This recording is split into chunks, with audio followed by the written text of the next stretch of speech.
The ushers didn't even look at the embossed place cards. They looked at my eyes, then glanced at the laminated list cupped in one palm. And in that half-second of assessment that always comes before a decision, they adjusted their bodies to form a polite wall in the aisle. "Ma'am," one of them said, as if we'd met. The convocation hall at the University of Karachi was a cold bowl of light and brass. Chandeliers buzzed like insects trapped in honey, and the carpet carried the waxy smell of polish over the older smell of dust and heat. Everyone had been asked to wear something formal. My charcoal shower camise was simple. The good ironed one, the one I wear when I need people to underrate me. I held the paper invitation, my brother Hamza's name, gilded. The crest stamped in my left hand, the hand that doesn't shake. The usher with the list tried to pretend the list was the last word, not the person in front of him. On the dais, the registrar adjusted a stack of folders. The sound of a mic being tested thumped softly. Check, check. From the side wing, I could see a sliver of Santa's gold de pata, the fiancé who'd been allowed backstage like family. That mattered here, because part of what was happening would turn on who counted and who didn't.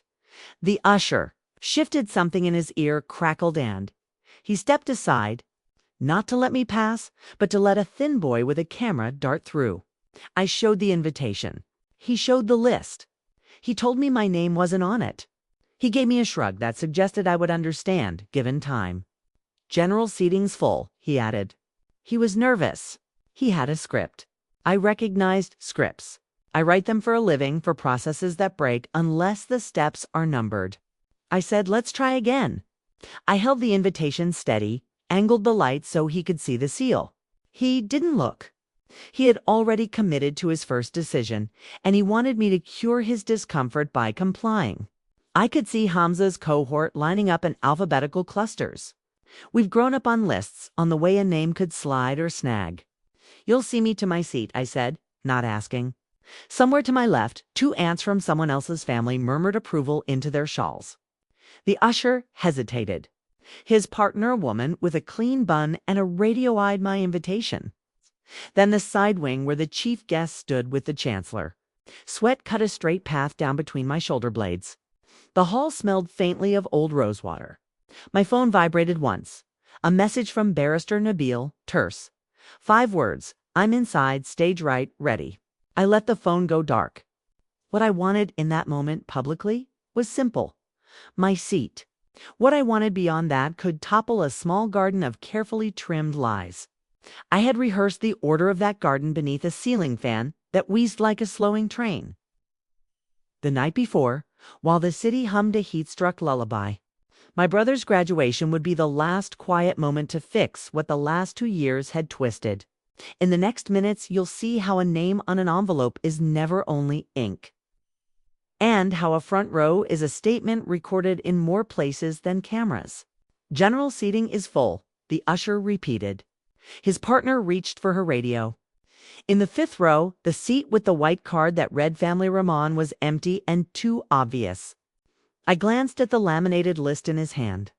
In a column beside each name was a code I knew wasn't standard.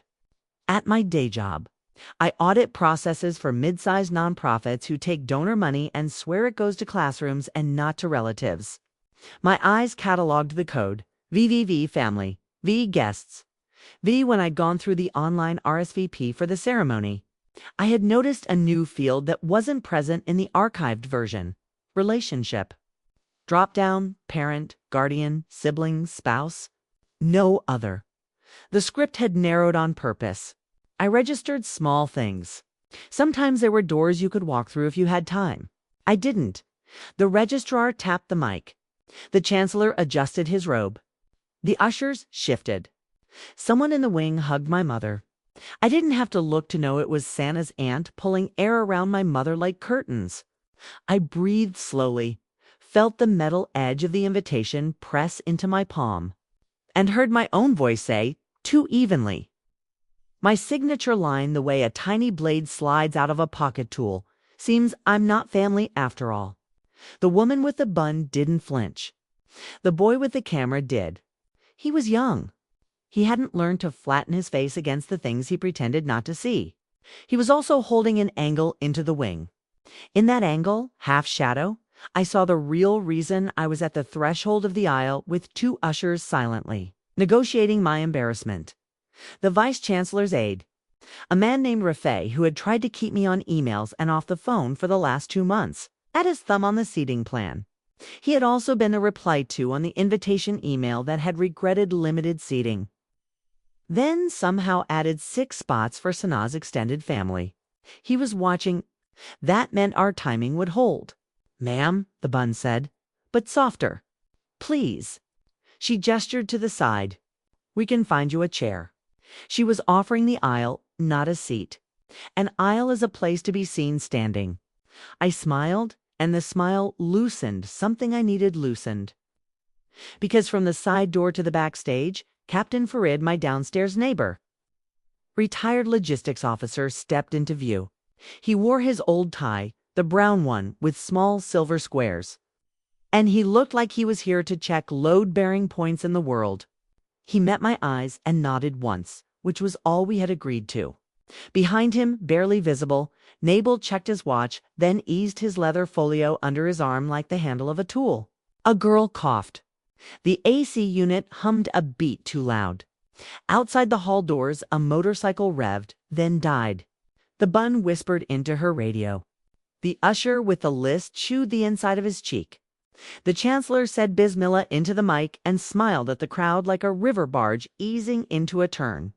And then we never practiced for the little kindnesses. The usher with the list tilted the laminated sheet toward me without meaning to. I read enough. 2 names were missing who could not possibly be missing. My father and me. The line for sibling was blank.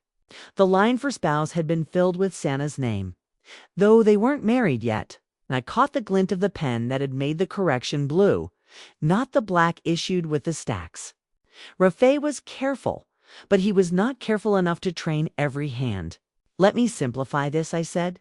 I softened my shoulders so my voice could carry without having to lift. "I'll sit in the front row where it says family room on, and I will do it now with or without your help. If you stop me, you'll need to explain on this record." I tilted my chin at the camera boy's lens. "Why the person who paid the last 2 tuition installments for the graduate is standing in an aisle." That slipped through their script like a clean blade. The bun's radio hissed like a kettle and quieted. Her eyes moved to the wing. Rafay took a step back. The bun's mouth opened, closed. Then she did the simplest, bravest thing available to someone held by a bad instruction. She nodded. "Right this way." And just like that, the wall became a corridor. She angled her body so the boy with the camera could follow, though he pretended to be photographing the chandeliers. I walked to the front row. The empty chair with the white card waited like a blank ledger waiting for a number. I sat, I placed the invitation on my lap as if it were a hand. The seat felt warm, as if someone had vacated it in a hurry. Perfume lingered, the powdery kind Santa-like sand, I felt, with a neat, quiet satisfaction. The smallest original loop tighten. Someone had tried to sit where I would, and I had made that someone stand. The ceremony's rhythm carried us forward like a train on tracks you can feel under the soles of your shoes. The chancellor's speech clicked through its applauses. Excellence, service, nation, future, parents, resilience. My mother dabbed her eyes with a handkerchief folded into 4 equal squares. Hamza stood in the 3rd row on stage, grinning like he'd outrun a storm. When the first cluster of names was called, the hall seemed to inhale. The lights on the rig were warm on our skin. The smell of new fabric and hair oil and flowers braided itself into a scent I will always think of as the smell of almosts. The first loop had been paid, the chair. The others lay in my bag like small stones with letters on them. A copy of an email chain with its headers intact. A blue folder stamped with the trust seal of our late aunt's scholarship endowment. With its strict clause about guest privileges and procurement ethics, countersigned and recorded with the registrar's office. Screenshots of the RSVP dropdown without the other option from the cached version 2 months ago. 2 receipts for the final tuition bills. Wire IDs ending in 3,498 and 3,521, transferred and then reversed. then transferred again when the registrar's office lost the initial confirmation and asked us to pay again to ensure attendance. A notarized affidavit from the donor's representative, a woman named Huma, with a neat signature and a neat anger, and the small gray USB drive that held a copy of a security recording from the invitation vendor's shop, a hand, unseen face, sliding a stack of place cards across the counter and loading a second set into a bag. If you give me an afternoon and a printer, I will build you a paper bridge from a smell to a name. I looked down the row. My father was not here. The stroke had left him too tired for crowds. He had sent me instead. He had sent me before when things threatened to slide sideways because people called love what they did not want to name favoritism. I thought of our late aunt, who had raised us after the first flood, and how she had used her envelope system, a monthly ritual of filling named envelopes with cash, to teach us the difference between what pulls and what holds. When she died, she left a scholarship tranche in her name, to be executed and audited by the university's foundation. I knew the clauses. I had read them aloud to our mother at the dining table, appending sticky notes with section numbers 6. 1.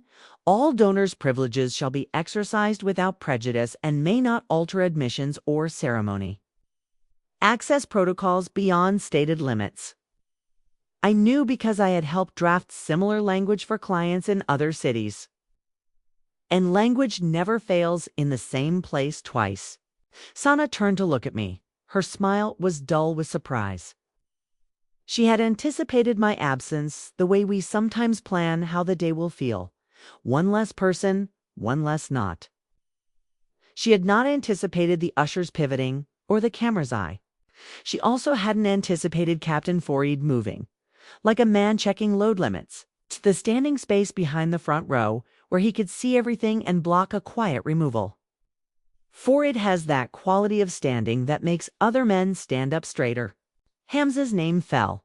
Then Rose called into the microphone with the slow punctuation of black letters rendered in ceremonial tone.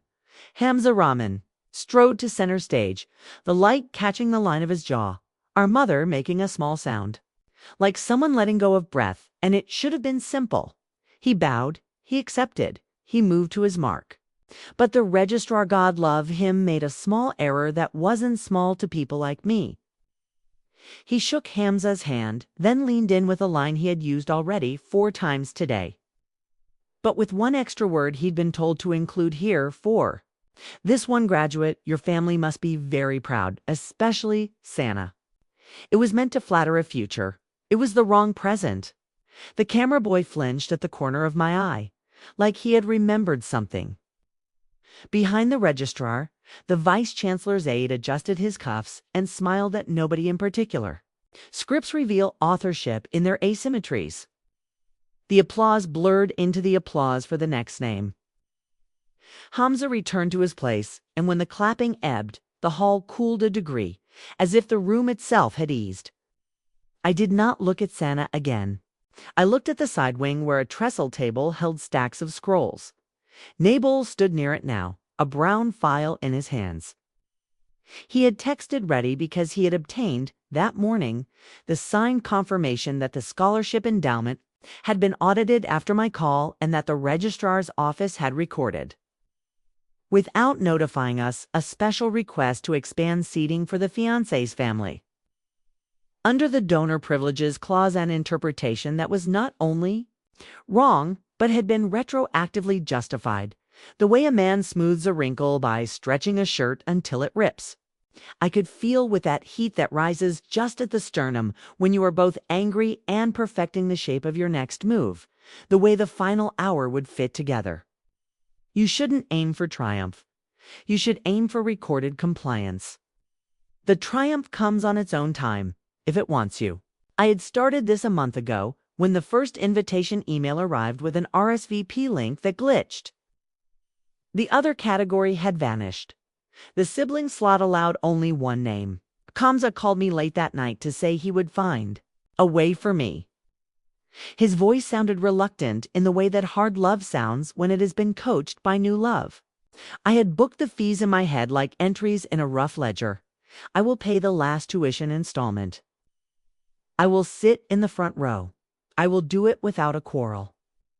I will compel their process to be as transparent as the envelopes our aunt used when the registrar's office claimed the first wire hadn't posted. I initiated a reversal, then retransferred both timestamped and recorded. Both sets of transaction IDs sat in my folder like teeth. When the vendor sent the wrong quantity of place cards to our house 5 instead of 2 Ys signed for them, photographed the box, and kept the courier slip. When my mother cried and said, "You know how these things are," said only if we let them be, and made tea with cardamom pods, because borrowed warmth men's stubborn thinking. Someone behind us fanned herself with a program. Paper clicked against palm. The hall's acoustics made each version of that sound a separate punctuation mark. When the chancellor moved to the part of the ceremony that always in every university in this city or any other runs long and loose, it's calling the names of donors and their representatives to stand and be thanked. I let my bag rest against my ankles where I could open it without a rummage. The fabric rasped against my skin. The ushers had gone still. Their minds were already on the cleanup plan. I reached for the blue folder. I did not remove it. I let my fingers feel the texture of the stamped seal and waited.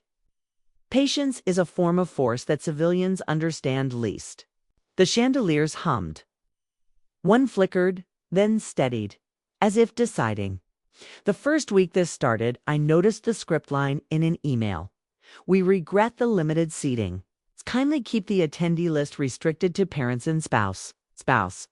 The word had been added to the standard template. I knew because I scraped the version history off the back-end cache that lives longer than institutional memory. I cached the page. I tied it to a timestamp. I logged the anomaly into a private file under the contact I labeled V. The V wasn't for vice chancellor or for vendor. It was for version. It was a discipline my last mentor taught me. Label the contact for the thing you need, not the person who might not pick up the phone. When I finally reached the vendor, a woman named Uruj with precise speech and a tired laugh. She sent me a photograph of the second stack of place cards she had been paid to print 2 days after the deadline. A rush order, she said, by a man with a university ID. She said she didn't like the way he avoided her eyes, or the way he said the girl's family, as if families have genders. If you stand in a quiet kitchen after everyone else is asleep and you apply your mind to what the day left out, you can sand a plan down to the place where it will spin. The night before, I printed labels, I arranged affidavits. I charged the little recorder I keep for those calls where the voice on the other end tries the trick of saying one thing and writing another. I called Huma, the donor rep, and asked if she would email the language about privileges in the endowment deed to my counsel with a CC to the registrar. She did, and then she called me back and said, "I hope this is not a petty problem." "Nothing petty," I said, "ever survives this many documents." She laughed, and in that small laugh I heard the future shape of her testimony, if needed, and that eased my sleep. Now, in the hall, the chancellor said, "We thank the late Mrs. Shakira Rahman for her scholarship gift, and her family representative for their stewardship." And before the applause could begin, I let my hand go up as if warmed by the light itself. The registrar saw me. He froze an instant. He looked to Rafay. He looked back at me. Someone clapped too soon. I stood. Stona touched her dupatta. The bun tightened her jaw. Hamza's face held an expression I will be old and still be able to draw in the dark, hurt braided with relief, and the relief having the longer rope. "I have a brief procedural clarification," I said with a smile that made it a gift to answer. "Our family's endowment does not entitle any non-immediate relatives or fiancés or their families to special seating or access beyond the published policy." The clause reads, and Nabel stepped forward like a stamp and handed the tidy copy to the registrar on a clipboard with the clause highlighted, and the registrar did not read it out. He read with his eyes, and then he moved the mic 3 millimeters closer to his mouth for courage and said, "Yes, Yes, of course, the words of a man shifting a brick to keep a wall from listing. He began to pivot to the next donor name. I didn't let him. There is also the matter of duplicate place cards, I said. This time I let the blue folder breathe in my hands, then slide a single photo up. The vendor's timestamp printed along its bottom edge like a destination on a train, and the matter of invitations sent after the RSVP deadline to individuals not on the primary list. If it helps the university, I can submit the audit trail now, and our counsel is standing by. I gestured slightly toward Nabal, who simply inclined his head with the gravity of a man who knows that posture is an instrument. I did not turn. I did not overplay. I let the room do the part rooms always do when process is introduced. It shrank itself, then grew. Eye lines changed, shoulders adjusted. Time became temperature, cooler at the edges, warm at the center. The registrar said, without looking at Rafay, "We will handle this." Which is polite, for we have already mishandled and we will now make visible repairs. He whispered to the chancellor.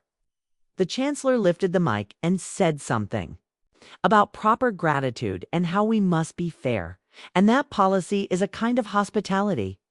People don't often speak about policy that way. It changed the air. Also gave me permission to remain where I was, a person who has been told all her life to sit down and write an email instead. I nodded once, sat, and placed the blue folder across my lap like a calm animal. They called more names. The speechifying lessened. The sound of the AC returned to its jurisdiction. When the time came for photographs, the ushers, now light-footed, came to collect VIPs and family members for the side room where the fake diplomas would be traded for the real files. Ms. Rahman, the bun, said, "Please come with us." I rose. I felt the way fabric drags when you've been sitting and the room has warmed the fibers. I followed them down the side aisle, past the rows where perfumes and aftershaves braided into this safer smell of paper and light electric heat. We entered the back corridor. The heat in that corridor pulled sweat from the skin like confession. In the side room, there were 3 tables, one for the letters that say congratulations in stamped font, one for the signatures, and one where the registrar's assistants checked IDs and family names and marked them off a spreadsheet that was not laminated. It had a column labeled Family Representative.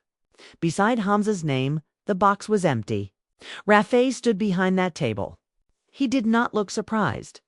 He looked like a man revising his mental narrative of who had control. He said, "Ms. Rahman, with the tone you use for someone you now admit might be necessary to your next clean hour." He said we had a mix-up. There were additional invitations. He glanced toward Santa, who hovered beside the other line, and we will, of course, rectify. Rectify means reverse and record, I said softly, because he liked big words and I liked to have them do labor. Rectify means you will rescind the extras, update the guest log, and issue a notice that clarifies donor privileges to all departments. It means you will refund the duplicate payment we were asked to make after your office lost the first confirmation. It means you will write to the vendor and certify on your letterhead that the second stack of place cards was not authorized by policy and will not be paid from donor funds. He blinked. Men like Rafay do not believe until a verb enters a room and sits down. Nabil stepped to the second table, flipped open his brown file, and slid out a letter on his firm's letterhead, notice of intended action for policy non-compliance. Stamped, time-stamped, witnessed by his clerk. He did not threaten. He offered a ladder.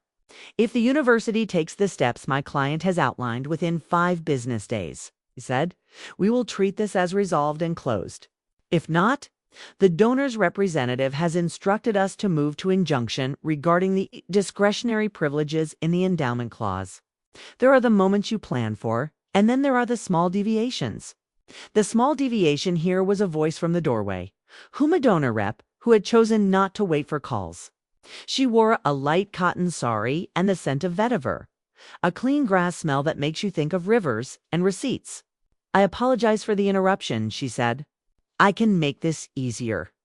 We already froze further discretionary draws on the endowment this morning, pending clarification. The freeze code is on my email and the bank manager is copied. You can call Seema now. She will confirm. You could hear the air move in the room then, like someone had opened a window that had been painted shut. Rafai's face altered. He nodded briskly, like a man who has chosen to survive his mistake. He reached for the phone. The registrar's other aide began to pull out forms. Sanaa's aunt made a small, elastic huff, and I saw her recalibrate the exact distance she wanted to keep from me, her hands in a polite knot.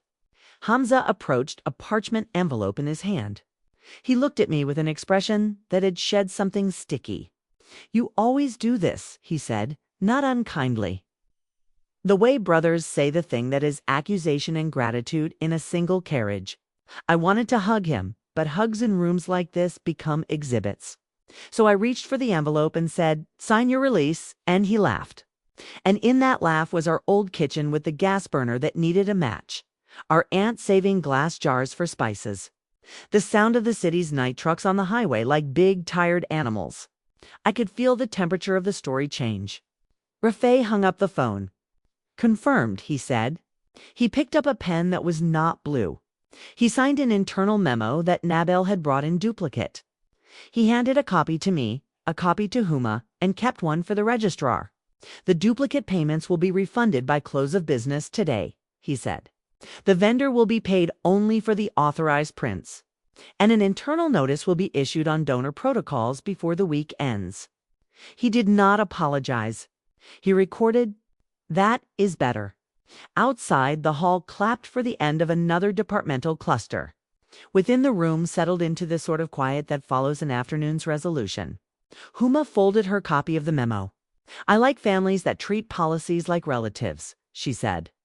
"With respect, but not awe." Captain Farrad had not come into the room.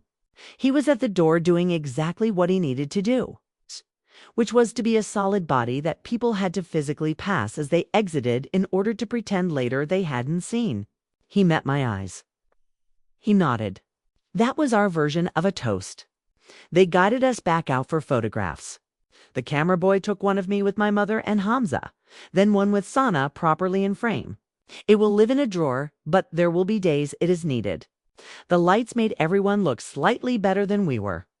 When there was a lull, the bun touched my elbow and said, "Thank you."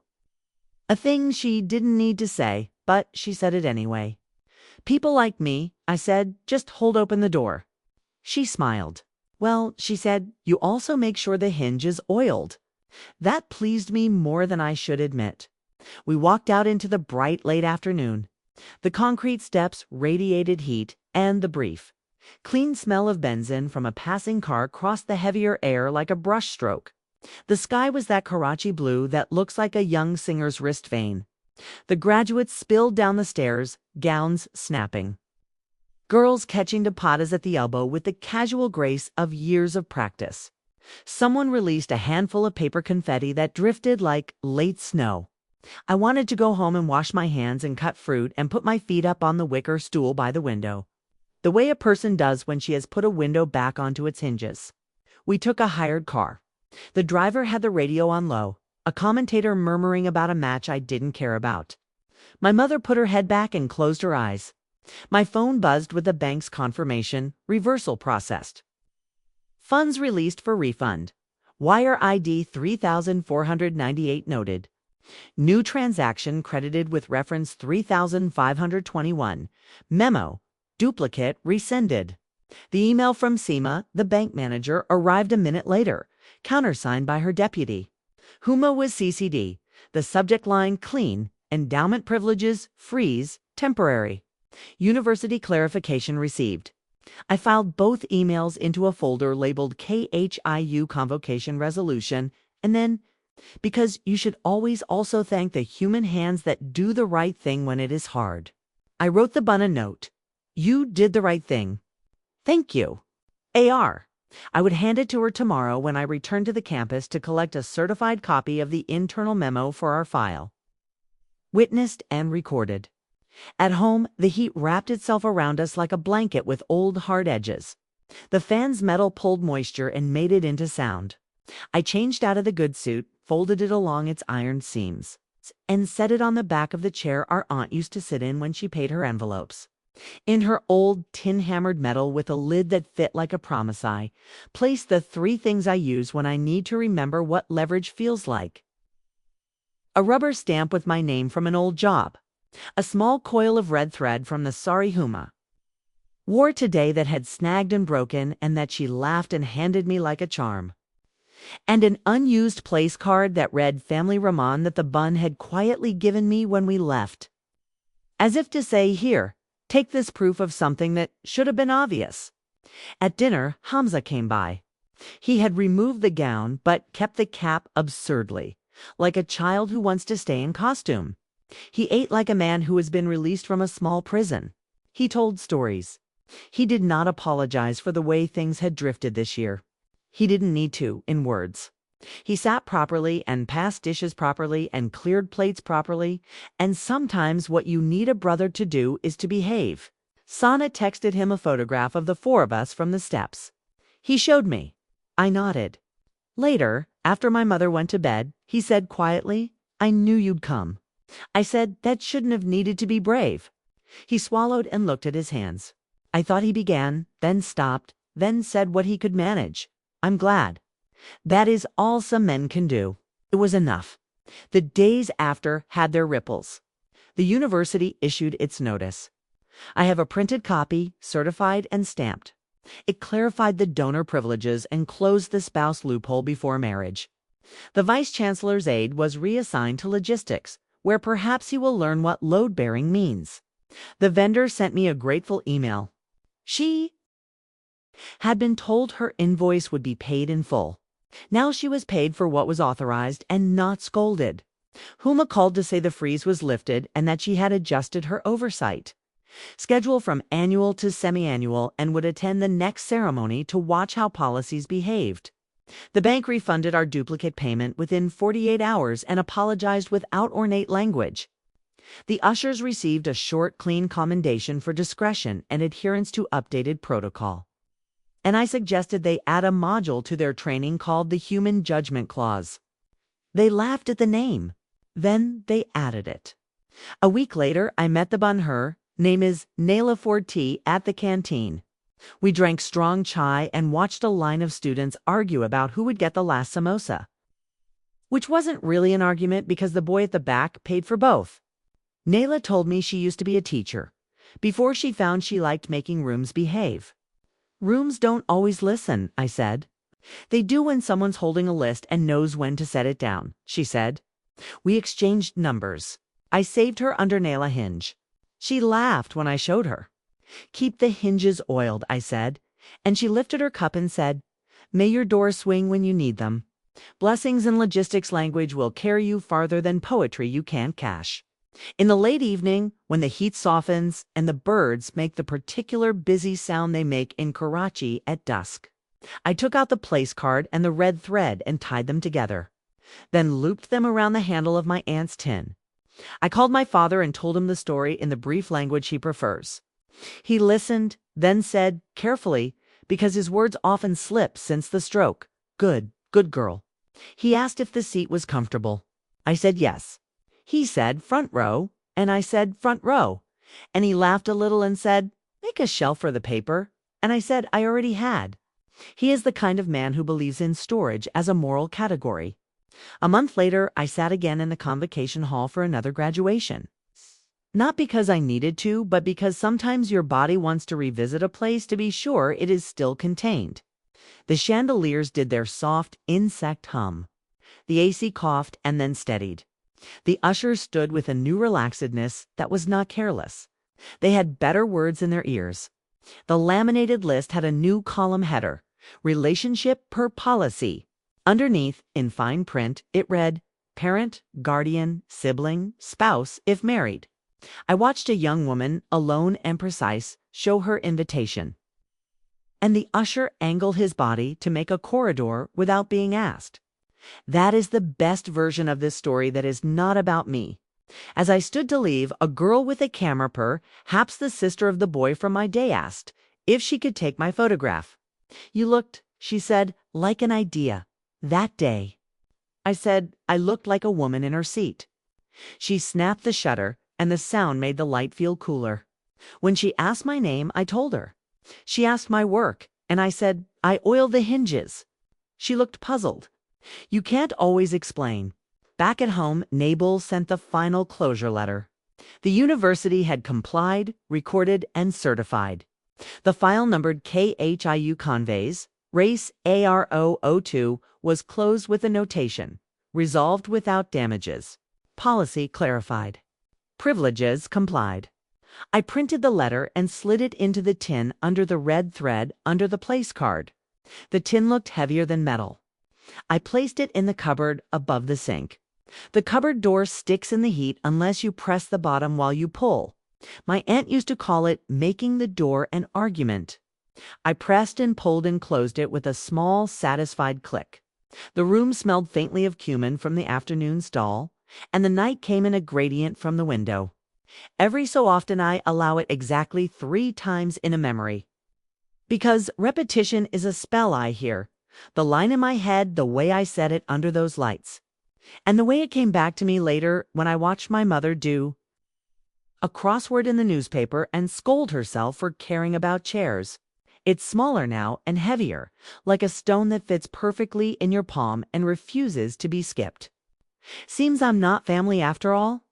And then its echo with the changed tone the day the notice went out and the ushers looked at women like me and inclined their bodies to make corridors. Seems I'm not family after all. And then finally, at the end of a week in which we ate mythai in the kitchen and recorded the refund in the little ledger my aunt taught me to keep, I wrote it once in my notebook and drew a neat line through not. Because sometimes mercy is an edit. Seems I'm not family after all. If this story resonated, share it with someone who needs a quiet plan more than a loud speech. To get more dignified justice stories like this, just say more.